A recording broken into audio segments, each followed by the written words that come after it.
Ideology చాలా డిఫరెంట్గా ఉంటుంది. ఆయన సేవా తత్పరత ఇవన్నీ కూడా చూస్తూ ఉన్నప్పుడు ఆయన డిఫరెంట్ పొలిటికల్ లీడర్. కానీ ఎందుకు ఇటువంటి ఐ మీన్ మీరు అంటున్నట్టు, మీరు ఆరోపిస్తున్నట్టు ఇవన్నీ రాంగ్ స్టెప్స్, వ్యూహాత్మక తప్పిదాలు అంటున్నారు కదా, ఎవరైనా పవన్ కళ్యాణ్ని ఇన్ఫ్లుయెన్స్ చేస్తూ ఉన్నారు పార్టీలో, with in the party or out side the party, ఎవరైనా ఇన్ఫ్లుయెన్స్ చేస్తున్నారని మీరు అనుకుంటున్నారా? ఖచ్చితంగా అండి. ఆయనకంటూ సొంత అభిప్రాయాలు ఉండవు అని మాకు అనిపిస్తుంది.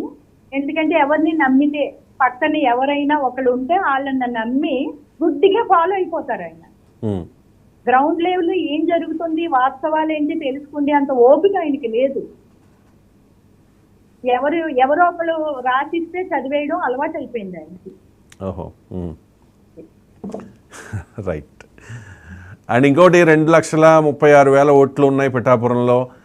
కాపు సామాజిక వర్గం ఓటర్లు చాలా కీలకంగా ఉన్నారు, ఎక్కువ సంఖ్యలో ఉన్నారు. సో మీరేమో వంగా గీత గారికి సపోర్ట్ చేస్తామంటున్నారు. వంగా గీత గారిని పవన్ కళ్యాణ్ గారు జనసేనలోకి ఆహ్వానించారు.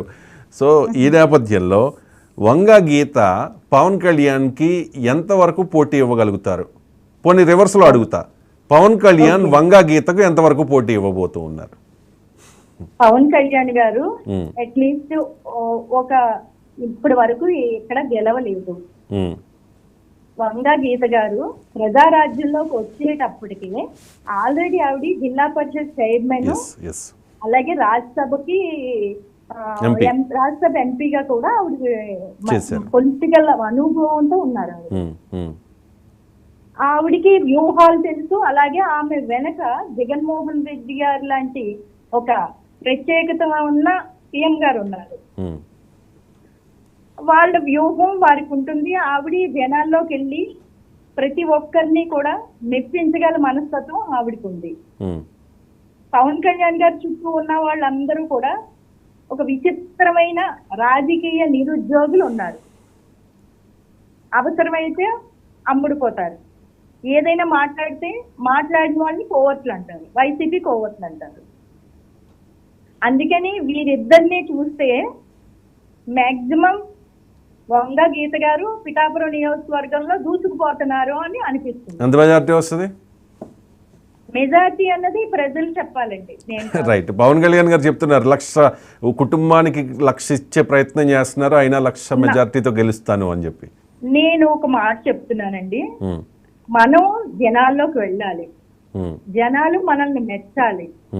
ఎవరు కూడా మనల్ని కామెంట్ చేయలేని పరిస్థితిలో ఉండాలి. ఒక నియోజకవర్గం ఎంచుకున్నామంటే నా అభిప్రాయంలో నేను చెప్తాను.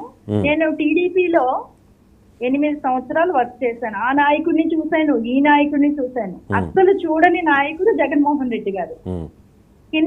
నిన్న నేను జాయిన్ అయినప్పుడు ఒక 5 minutes ఆయనతో మాట్లాడాక నాయకుడు అంటే ఇలా ఉండాలి అని ఫీల్ అయ్యాను. పులివెందుల మేము ఆయన బై ఎలక్షన్ కి పులివెందులు వెళ్ళాము. 20 రోజులు మేము ప్రొద్దుటూరులో ఉన్నాం.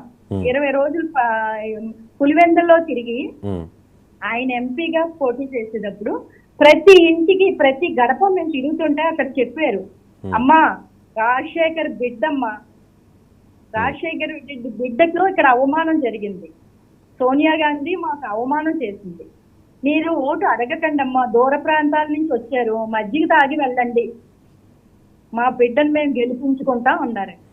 రైట్.